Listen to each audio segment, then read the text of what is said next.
This session is being delivered by Basil Doonan from Pinion Advisory and Chris Macqueen from Skyhaven on Flinders Island. So Basil has over 25 years' experience in the industry. He's worked extensively in Australia and overseas across business management, grazing management, training and consultancy. Chris, along with his wife Rachel, own and manage Skyhaven, which is a 1,100 hectare beef property on Flinders Island.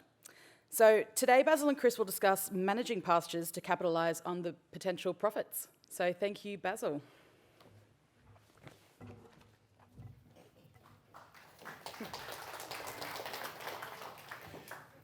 Thanks, Keely. Thanks to the organising committee, and also thanks to Macca, who's a reluctant volunteer. So he's a client of mine on Flinders Island. He holds the honour of having done Pasture Principles, which is basically what I'm going to talk about today, which is a product of ours. He's done it 4 times. So he's nearly done it more times than I have. So I've been asked to talk about the importance of feed base from the perspective of driving profitability, feed-based management, so some of the technical stuff, and I apologise if you're not from the temperate higher rainfall zone, but the principles are the same anywhere you go.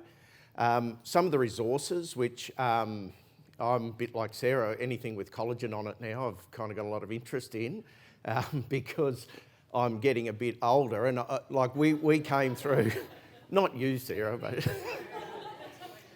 we came through an era basically where we developed most of our own resources, and I think if you develop your own resources or you learn to use resources that are sort of put together by MLA and you become familiar with them, you stick to them. So I don't tend to use a lot of the MLA resources, but they're very good and I'm familiar with them. But having developed my own, I tend to stick to those. And then the last bit that the organising committee said was, how do you get farmers excited about feed base? And I guess feed base is one of those things, particularly say in the dairy industry where everyone can talk the talk, but very few people can actually walk it.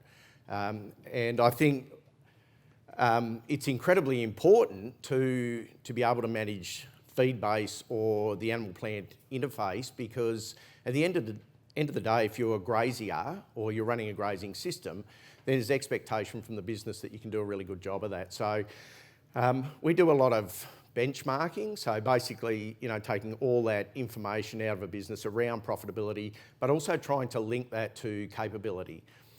So there's a lot of focus in our industry, in all of the grazing industries, around what you should do, and you'll be pummeled every day of the week, no matter where you go, by what you should do. And so, if John Francis was up here, he'd be able to clearly articulate what the better producers would do. And you would have heard it, they run higher stocking rates and do more production per DSE, they're more labour use efficient, all of that sort of stuff. But the interesting thing is, when it comes to you and me, is we have to go out there and show people how to do that. So we took 25 years of comparative analysis data, and we sent it over to the United States, and we said to a statistician over there, tell us where the money is in this business, in these businesses. So this great big report came back. I don't think he realised he was sending it back to Tasmania, and we couldn't understand statistics there. So we said, look, can you just summarise where the money is? That's all we want to know. And he said, it was a guy called Marvin Hockema, he said, this is the best I can do. So he said, relatively speaking, 70% of all the profit comes out of the feed base, where the plants and the animals talk to each other. About 40% is associated with business management. So once you're profitable in the feed base, what you actually do with that money. 30% is to do with people management. So you get to a point in a business where it's profitable and you can either trade at the margin or you can franchise. But once you start franchising, it's all about people. It no longer becomes about animals and plants. He said, it's really interesting. He said, if I go back 20 years in that survey, people management was 5% of profitability. So that was mum or dad, yelling at the kids and kicking the dog and that sort of thing. Now, as those businesses grow, we're highly dependent on labour.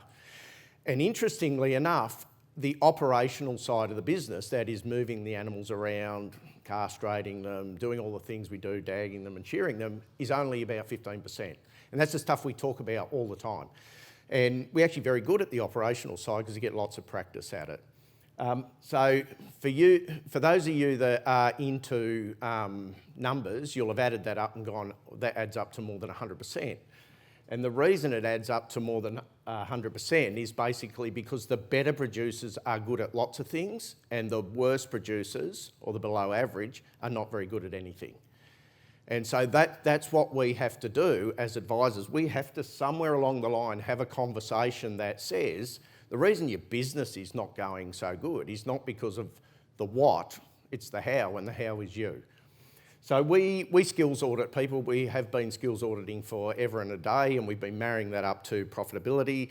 And if you were a group of producers and I skills audited you on any important factor within the primary production business, I would find that on average you've got about 30 to 50% of the skills that you need to be in the top 10 or 20%. And then if I go and skills audit the top 10 or 20%, I'll find that they've got about 80 or 90% of the skills required. So they're better at what they do. And so what skill? So Sarah put up that roadmap with the road going up and down. It started awareness and then it moves all the way through to practice, change and embedment. So what we're trying to do is say, okay, so if it's related to skill, it's not something we can lecture you into. So as Sarah said, today is about awareness. So I can only make you aware of stuff. I can't give you any skill development because you're just going to sit there and hopefully listen to me, but you're not going to get up and do stuff and practice it. So the guy on the screen there, obviously, that takes a tremendous amount of skill. So it's not his first day on the job, is it? Like he didn't wander down there that morning and say, I want to be a Bangladeshi brickies labourer and start chucking bricks on his head. So things like pasture management, where we say to be a good pasture manager, you have to have skill, takes time. So we run a process that says, okay, come in and listen to the theory, convince yourself whether you want to do it or not, and then we'll take you out in the paddock and we'll coach you into it. And it doesn't matter where you go in the world, if you directly harvest pasture, there'll be an incredibly strong relationship between the amount of feed you harvest per hectare and your profitability. It gets diverse if we start putting different resource bases in there, but where if we went to an area, say the Hunter Valley or something like that, and got all the producers together and said, you've all got similar rainfall, similar amount of irrigation, similar animals, then you would find an incredibly strong relationship between the amount of feed they harvest and their profitability. And I think the old number that's kicking around, that has been kicking around forever, is we, as an industry, eat about 30% of what we grow. So in my head as a farm business consultant, this is what a business looks like when I walk onto a farm. There's some fundamental things that if you don't have right, it doesn't matter what else you're doing and how well you do them, you're never going to make any money out of it. So if you haven't got your pasture management right, if you haven't got your reproductive performance right, your stocking rate's not married up to your carrying capacity, it doesn't matter about your genetics. They don't come into play. So it's like a lot of things in life. If you want to be a good football team or a good netball team or whatever, you do the basics really, really well, and then you do the things at the margin even better.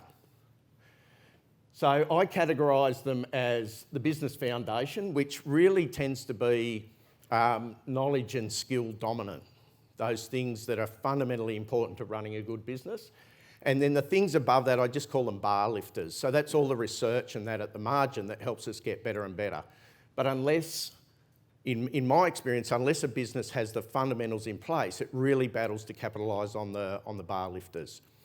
And the bar lifters tend to be more research, info, knowledge dominant. The next thing is, I think, if I go back to like any of the workshops and skill development activities that are run in the industry, lifetime ewe management, pasture principles, those sorts of things, they are based on good science. So good science isn't always an easy sell, but I think it has to be in there in the background. And so our job as advisors is to take really good science, which can be boring, and look at how people can implement that. So one of the things that I promote in Pasture Principles is rotational grazing. So when I get up there, immediately the audience is going to say that for me to promote rotational grazing, I have to bag the crap out of set stocking, which as a farm business consultant, I can't, because everything in life is just options and then outcomes as a result of that. So I think set stocking's fine. If someone can say to me, there's my business set stocked and it looks like this and I'm profitable, but go for your life. Then if you're going to rotationally graze, you've got some investment to make around water and fences and all that sort of stuff, and you're probably going to have to lift your stocking rate to pay for that. And that's another option. Then there's people who say, yeah, but all the research says that there's no difference between set stocking and rotational grazing, which I also accept, because I've read all that stuff. Now, all that stuff, most of it is set stocking versus 3-paddock rotation, 6-paddock rotation, 9-paddock rotation, and the animals move around. And that's not rotational grazing, that's random movement. And if you ask any primary producer who moves their animals from one paddock to another, they are rotational grazer. Whereas what they have is random movement and all the costs associated with rotational grazing. And so they've got the worst of the performance with the highest of the cost. So there's lots of different ways to base your rotation, or lots of different things to base your rotation on. But for me, the only one that results in any increase in profitability is morphology of the plant. And morphology is a good proxy for physiology. So I'll talk a little bit about that. Now, if John Francis was up here, John would be studying all the numbers, and he would say, you know, to get the most out of your feed base, you need to marry up your fodder flow with your animal requirement. And I think that's a fundamental business principle that we should stick to. So we love to have lots of debates about autumn calving, spring calving, Herefords, Angus, all of these sorts of things. They're basically just opinion, and there's lots of opinion out there now, and thanks to social media, anyone with enough followers can convert opinion almost into fact. They'll never quite get there, but they'll push you a long way into believing that. So if you're going to work away from your fodder flow, you need a high market premium. The interesting thing about primary producers is primary producers are incredibly price sensitive. So if I said what you need to be an autumn carver is a premium of $1 per kilo of meat, and I ran an auction in this room of my 50 or 60 primary producers would start moving at about 20% of the required premium. So super sensitive. So meat processors, milk buyers and all that can easily shift primary producers who aren't business focused with small price incentives relative to what they really need. So this methodology for increasing performance, in my mind, is we typically see people with the opportunity to increase their stocking rate by 30, 50, even 100%. And I think that just relates back to how grass grows. And I think the most powerful thing, and I think for a lot of the young people here, is when you start working with clients, if you can see profit and loss and balance sheets and you can track their performance at a profit level, then that will be your greatest ticket to increase sales, is clearly being able to demonstrate an improvement in profitability of your clients. So I know a lot of people, particularly technical advisors, don't have the opportunity to look at those things, but wherever you can, I would say do everything you can to try and measure the improvement in profitability of your clients and to use them as case studies. So that's what I'm going to try and do with Macca. So if we go to plant morphology, so I was asked to just do a little bit on technical grunt. So above the ground with plants, they go through a process where pasture plants will hold a certain amount of leaves, and then when, say, the 4th leaf or the 5th leaf comes out, the first one will die. And so plants will just turn over. They'll never stop growing. And they don't grow at a constant rate. So if they grew at a constant rate, then you wouldn't need to manage them. We could all set stock, but they don't. They start off slow, like every living organism, and then they get to a position where they've got critical mass, so that's leaf area index, and then they rocket away. And then they get to the point where they run out of resources, so it'll be water or light. This is my favourite slide in the whole wide world. And the one on the right is one I took, and then I was listening to a presentation by Cam, who's standing up the back there, and he said, I've also got one of them, which is a bit older. So I think this is like 60s, 70s on the left, where we knew this stuff, and this is 80s on the right, where we started to reinvent the wheel. So basically, as a plant grows on top of the ground and it gets more mass, under the ground it also gets more mass. And you won't get much argument about that, but what most people don't understand is that when that plant gets grazed, it goes from the picture on the far right there, in both of those, back to the one on the left. So it actually drops all those roots off. So they are a massive biological pump. So all the crap you hear out there in the environment about, or in the broader community about regenerative agriculture and all that, this is the fundamental principle that we need to work on. We don't need to let stuff on top rot and create litter and all that. We can do it under the ground. The other principle is like just right plant, right place. So loads of debate about species. Again, I'm beastly careless. There's a body of research that says, look, if you manage these plants correctly in their environment, over the course of a year, they'll generate a certain amount of energy. So it actually doesn't matter about the species too much, other than some of them are a lot more survivable in certain environments. And the more one of these improved species behaves like a weed, the more I want it. So survivability is the most costly aspect of a perennial pasture. So if you're running them out and having to renew them, that's a massive cost in comparison to, whether it's 8 megajoules, 9 megajoules, or like perennial ryegrass 13.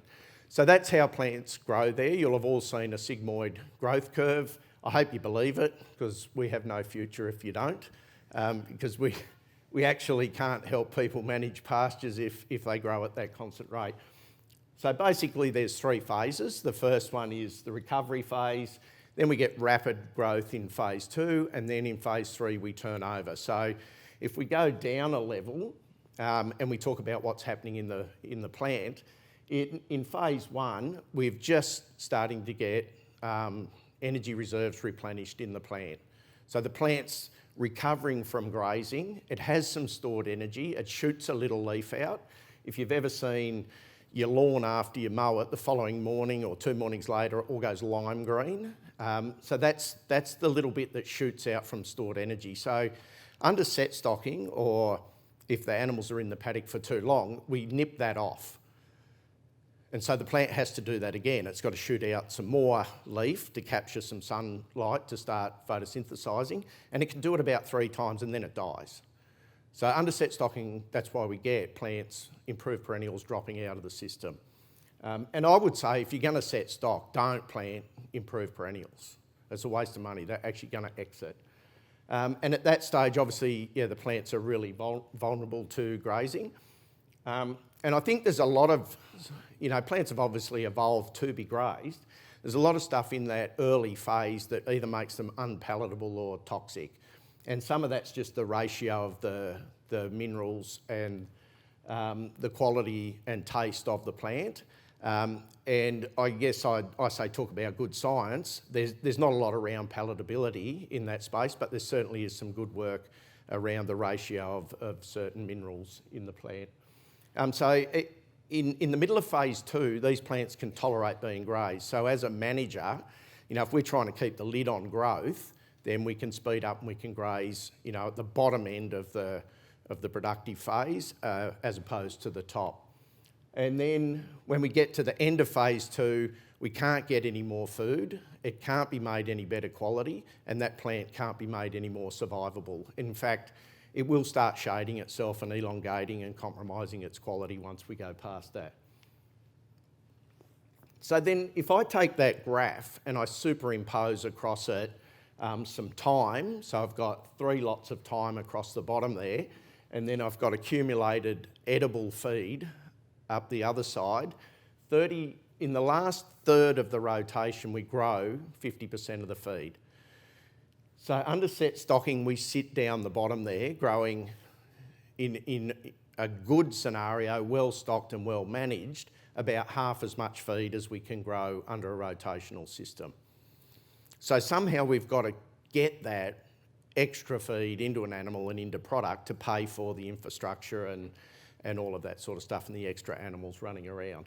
So if I go from accumulating 750 kilos of dry matter by grazing too early, and I can get to 1,500 kilos of dry matter and grow 50% more, then 50% on 50% is 100%.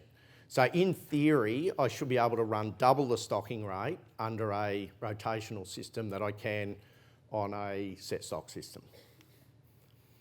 I don't want to labour this too much, but this was the point I was making earlier. If we go across the top there, there's ratios of nutrient in the plant, and the important thing is that if I move down from grazing too early to grazing at the right time, they more fall in line with what the animal wants.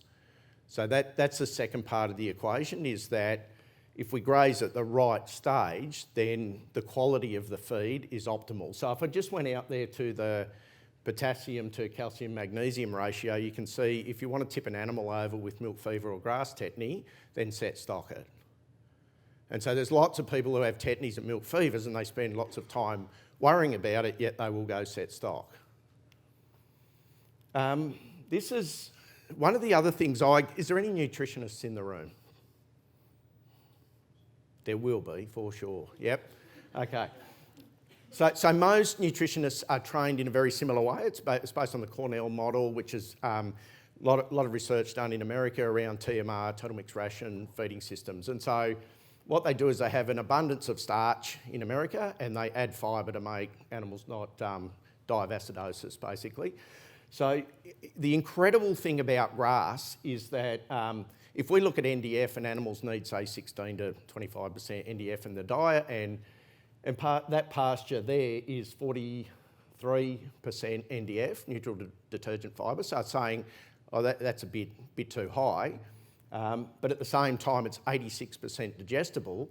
The thing about the fibre in grass is a big proportion of it is actually digestible, which is not the same in a total mixed ration diet. So I spend a lot of my time, particularly through mid-spring, all the nutritionists fly into Tasmania and they run around and tell all my clients that they've got protein overload and they need to add starch into the diet to dilute that down. And even if that were true, and even if that worked, then if I multiply by the cost of the grain that goes in and the surplus feed I create and turn that into silage and then feed it back at about 60% wastage in terms of energy, I can't make any money out of it anyway. So every year that goes on, and you'll see that the metabolisable energy of this pasture in Tassie is 13. So it's better than grain, higher than grain. So then the next thing is around what the dung looks like. So lots of people spend lots of time, for whatever reason, I can't figure out, staring at cow shit and sheep shit. And the one in the middle is the one that a lot of nutritionists will tell you that you're after. The one on the right is the one that I would tell you that you're after. So if something's 86% digestible, like that last piece of pasture was, and you put it into an animal, what comes out the back?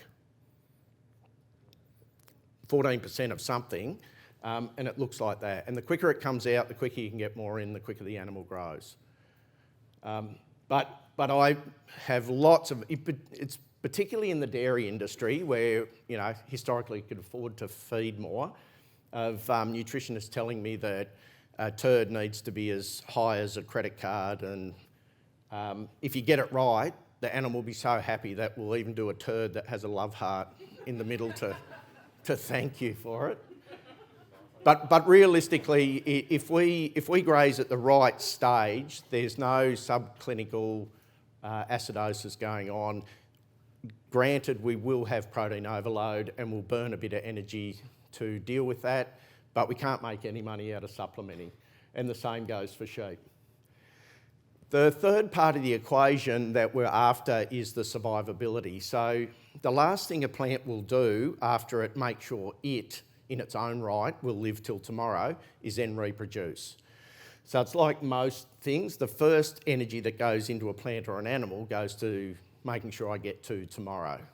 And then the last thing is, okay, now that I'm secure and I'm going to be here tomorrow, I'll produce some offspring. So we have perennial pastures in Tassie that are 60 to 100 years old, never been renovated, but every tiller in that paddock is less than a year old.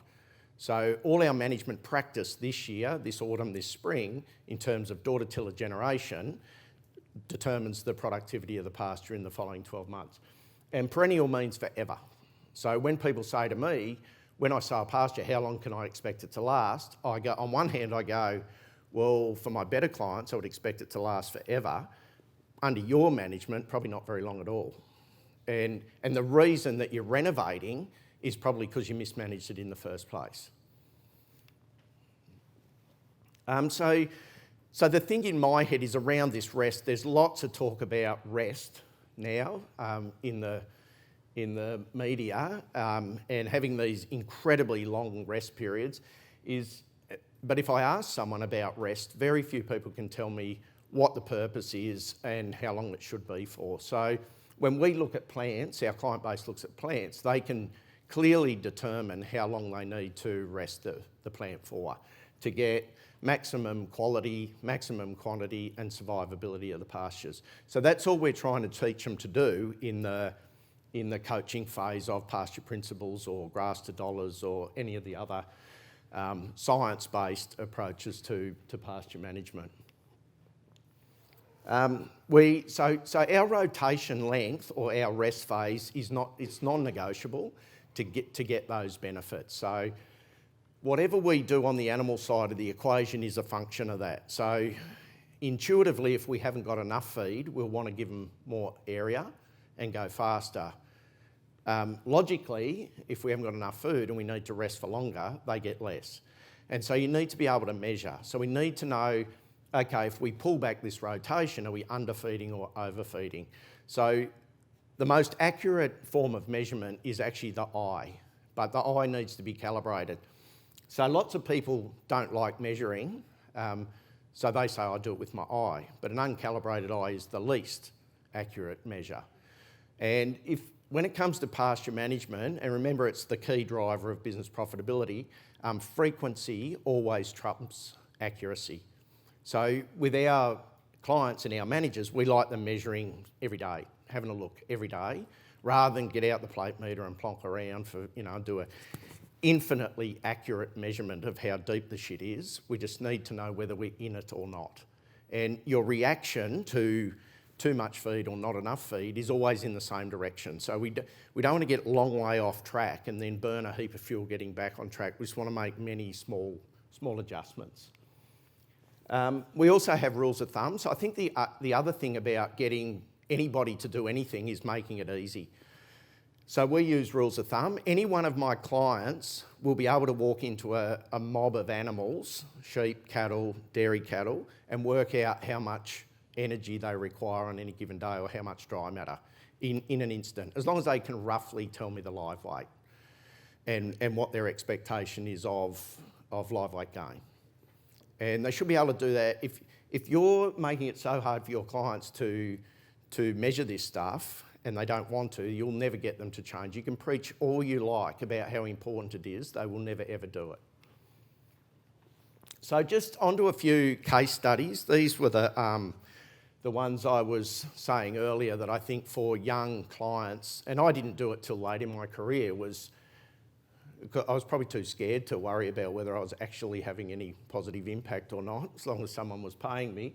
But I think it's critically important if you can measure the performance of your clients. So if we can link up profitability with skill development, with on-farm change in terms of stocking rate or pasture harvest, and you know they're linked, then just measure the easiest one to measure. So I generally track my clients just through stocking rate, and stocking rate is, in my mind, a function of pasture harvest. So stocking rate to me is not animals per hectare, and if it's described in DSE, it's not the rating of the animal, it's what that animal ate.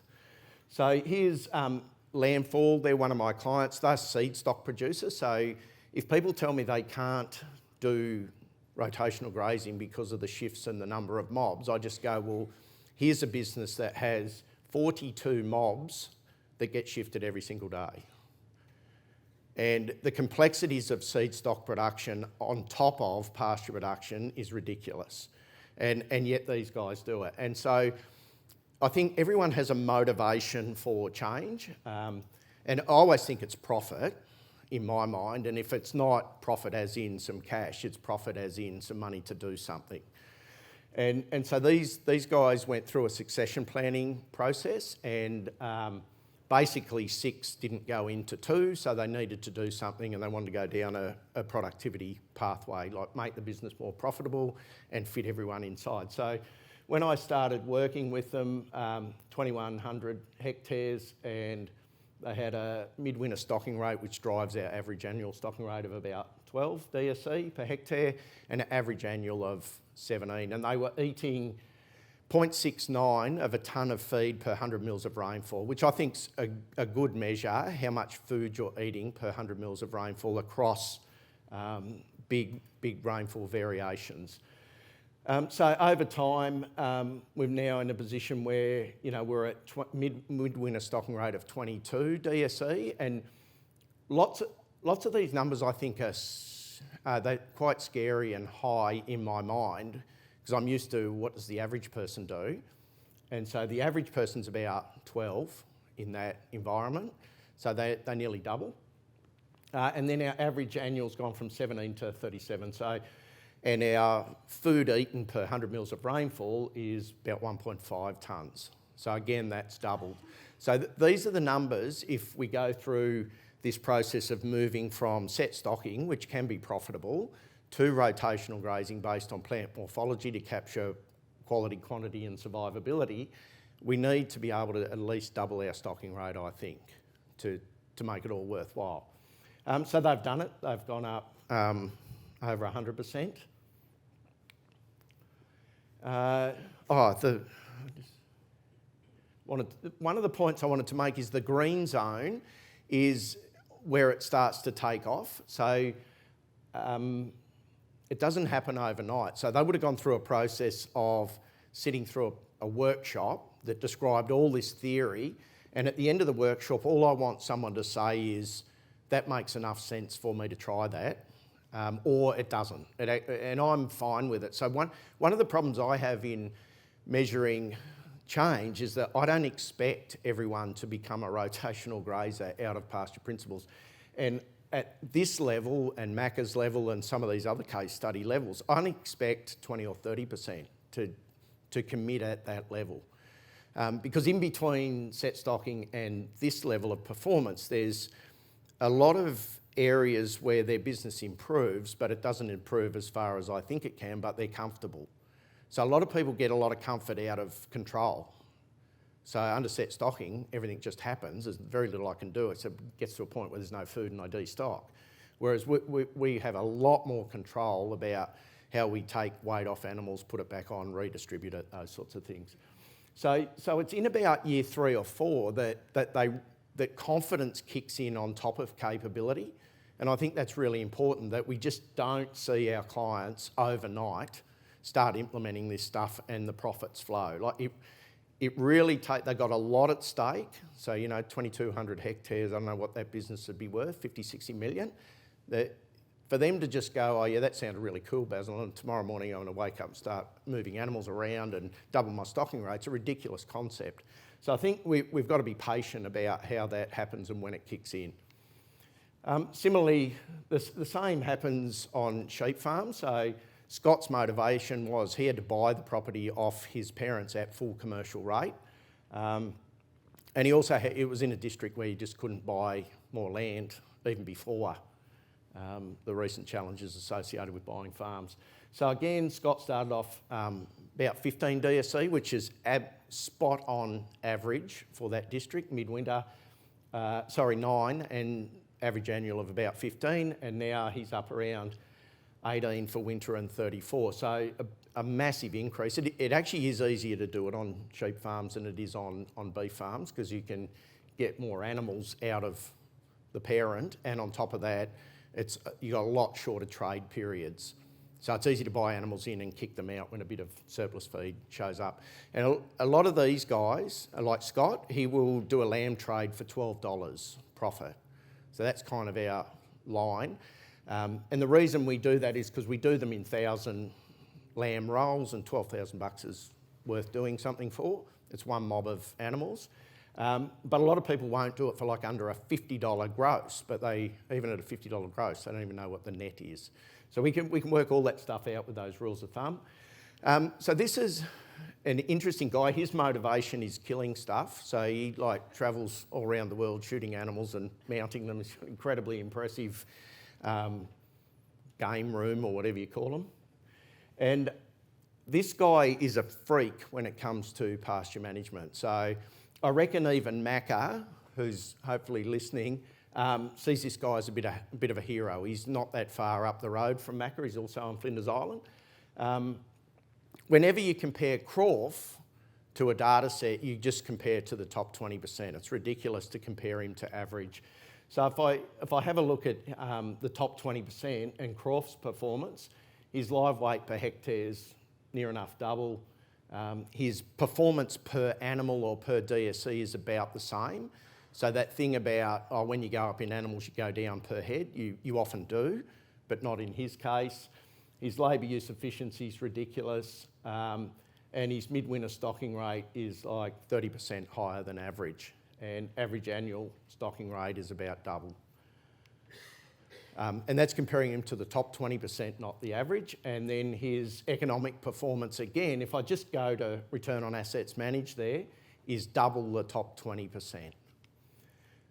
So I think if pasture managers are like a bell curve, and at one end of the bell curve you've got the animal people, and at the other end you've got the pasture people, then Croft is the pasture person. So he doesn't, in inverted commas, care what happens to the animals as long as he's managing his pastures. So I've seen him put every animal on that farm in one mob to get the rotation right. It's the ugliest thing you can ever see, but he just thinks it's pretty because the pastures are doing the right thing. So also in there's extremes and there's trade-offs to be made. So again, I'll say to people, where you end up in terms of how close you can get to Croft is how much you're prepared to hate your animals and love your pastures, basically. And the final one's Macca. So Macca's motivation for change was he had a he's still got a surfing addiction. So he needed a job where he could down tools when the surf was right, but he also had to make enough money that he could go to exotic surfing locations as well. So when we started with Macca, like I said, he's done it 4 times, the course. Had a very low midwinter stocking rate of about 9 DSE and an average annual of 12. And the comparison of them two is actually important. So his average annual was only 30% higher than his midwinter. So not capitalising on the feed that he could grow in front of him through that spring period. And now he's actually as good as some of the sheep farmers at a stocking rate of improvement of around 130, 140% on where he started. And profitability is the other key driver. So you all know somewhere in there we went from $2 a kilo for meat to $6 a kilo, and that helped us infinitely in the beef space. But don't forget that also land on Flinders Island has whatever 6 times is quadrupled +2 in that period as well. So it used to be about close to $1,000 an acre. Now we're talking $7,000, $8,000 an acre. So his return on capital going from 2% to nearly 9% is pretty real. It's not just a function of beef price. So just to finish up, this is an article I cut out of the paper like 15 years ago, which it sort of summarised what I'd been trying to do in the farm business management and pasture management space. And that's convinced people that it's heaps more about how you do stuff than what you do. And this article just said that every year in Australia, any golfers in the room? You're a golfer and a nutritionist. So every year in Australia, golfers spend $300 million to upgrade their equipment. I suspect all of them have already got a perfectly good set of golf clubs, but we're totally convinced that if I get the Tiger Woods set, I'm going to play like Tiger Woods. But over the last 10 years, the average handicap has gone up. So if your handicap goes up, you're getting worse, I think, in golf. So all you can conclude from that, or I can, is that, you know, they're hitting the ball further in the wrong direction, and that people will always believe that the tool is more important than the capability, and they're always more prepared to invest in tools and gimmicks than they ever are in their own professional development. So this is just a picture of, this is Macca's property. And one of the things we often get is, it's all this infrastructure. I'm already rotationally grazing, but it sounds like I need heaps more paddocks and all this sort of stuff. Well, you don't if you're prepared to increase mob size. And so there's always a bit of a trade-off around mob size and how many mobs you're prepared to run. And everyone's got their own limits, and no one on day one can comprehend just how big you can make a mob and how effective that mob can be. So this is 900 cows going through a 5-metre gateway. So I'm happy to take questions. I've got Macca there, who he said if I did the presentation, he'd answer all the questions. Penny?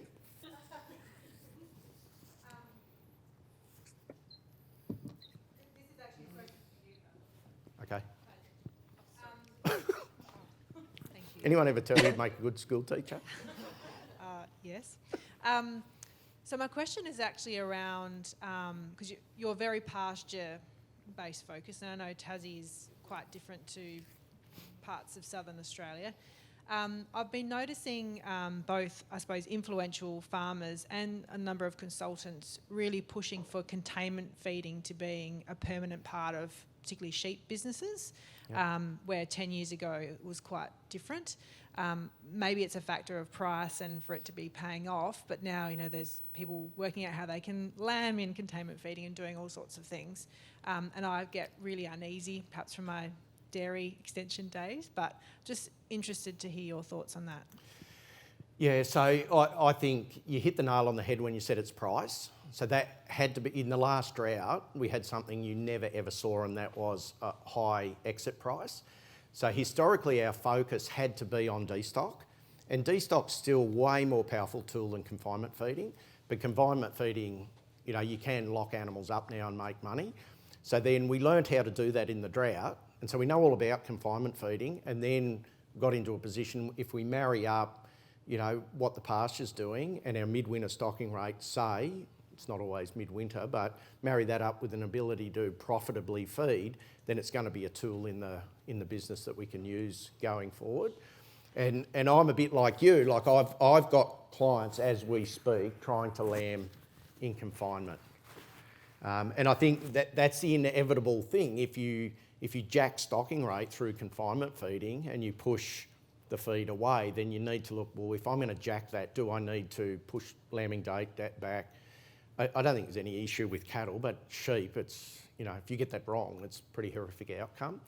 So it's like that when should I calve debate, or when should I lamb? Like, we're all happy to engage in the debate without any sensible logic around what we're trying to do. And I think definitely every time we lift midwinter stocking rate, we need to get closer to break-even date. And I think that's what's been overlooked is, holy heck, I've gone in here a bit late. I've got all this grass that's not growing. I've got lambing coming up. I can't put them out on nothing. And now how do I make it work?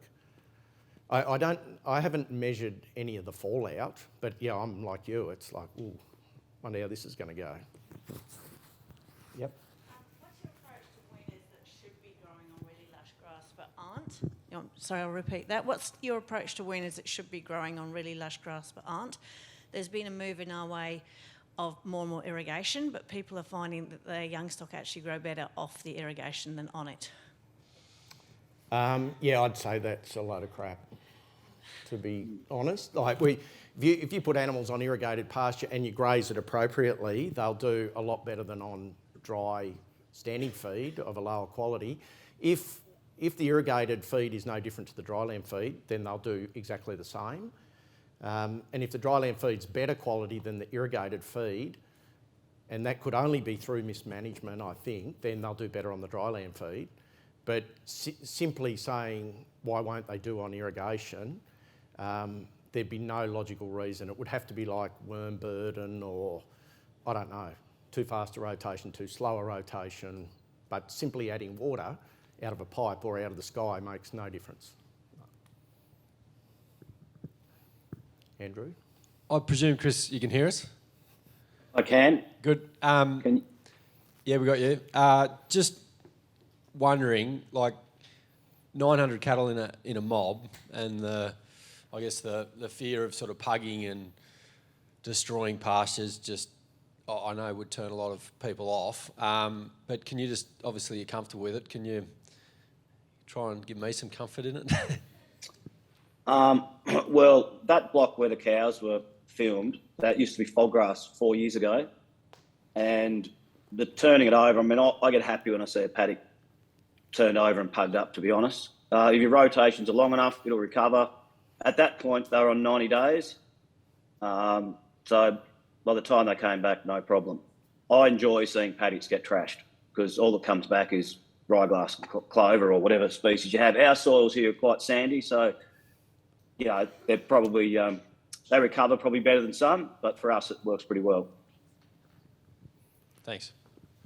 So I might just add a point to that, Whaley. Like, I think if you're a soil scientist, there's quite a distinction between soupiness, which is my generic term for what Mac is describing. That is, you know, we've gone in a bit, and pugging, which is at depth, and you're actually doing structural damage. So I think a lot of what we see is soupiness. Like 90% of the time, it looks horrible. But if you could just discipline yourself to take a photo every 7 days, and by about day 14, when it's all green again, there's a heap of comfort. And again, like Macca wouldn't have on day one gone to 900 cows in a mob. It's like this, okay, well, let's try and group 2 together and 3, and well, if 600 works, maybe 7 will, 8, 9, and away you go. So that everyone's got their own limitation on mob size. I don't preach any, the bigger the better in my mind, but what's big for you might be very small for someone else. Also, Basil, that was autumn. So by midwinter, end of July, everything gets broken into calving mobs of 300, and then there's 2 mobs, steers and heifers. They're sort of 600, and I've gone down to 5 hectare paddocks, and I'm still not seeing any problems. All I'm seeing year on year is just the place improving. Yep. We'll take one more quick question. Sorry, everybody. Hi, Chris, Meg Bell here from near Hamilton. I'm interested in your decision-making process and how you got to the 900 head mob, or whatever size they are. So Basil sort of talked about it a bit, you know, you go bit by bit, but how did that decision-making process go in your mind? Because we're often dealing with farmers who are uncomfortable with mobs that are over 50. So where was your starting point? The starting point was probably, I can't really remember, 8 years ago, maybe mobs 300, and I was seeing results, and I used to take paddocks in half, and I got pretty over that because it's a really simple system. So I just went bigger mobs to match the paddock sizes. I still had some, 12, 15 hectare size paddocks, and I've got them all down to around 7 to 8 hectares now, and it just grew gradually. You just, I guess, like anything really, just bit by bit, and now it's where I'm at. Out of 3,000 head after weaning, there's only 4 mobs on the farm. It just makes it really simple. They're trained. They're like dairy cows. You just go to the gate, open it, they move themselves. Just bit by bit, gradual steps, I guess. Thank you. I might just get Macca to add to that, because the 900 cows is not a big deal. It's how many you rotate during calving in the mobs, your biggest rotated calving mob. Yeah, so they're in mobs of 300, and they get moved every 2 days. Well, not moved, I open the gate every 2 days. So I have a really short calving spread, so it all happens pretty quick. So it's pretty chaotic, but you've got to have faith in the cows, and open the gate, go back the next day, and the mums have gone back and got the calves, and yeah, works pretty well. So the thing is, again, you when you're trying to convince people to do stuff, I think you've got to go back to the good science. So the good science there is Macca could have a loss rate of 2% under set stocking and 450 cows. He can have a mismothering rate now, say a death rate of 3% on 900 cows. So I don't try to defend that we will have lower mortality or the same mortality. It will go up a bit, but over twice as many cows, we're so far in front, it's not an issue.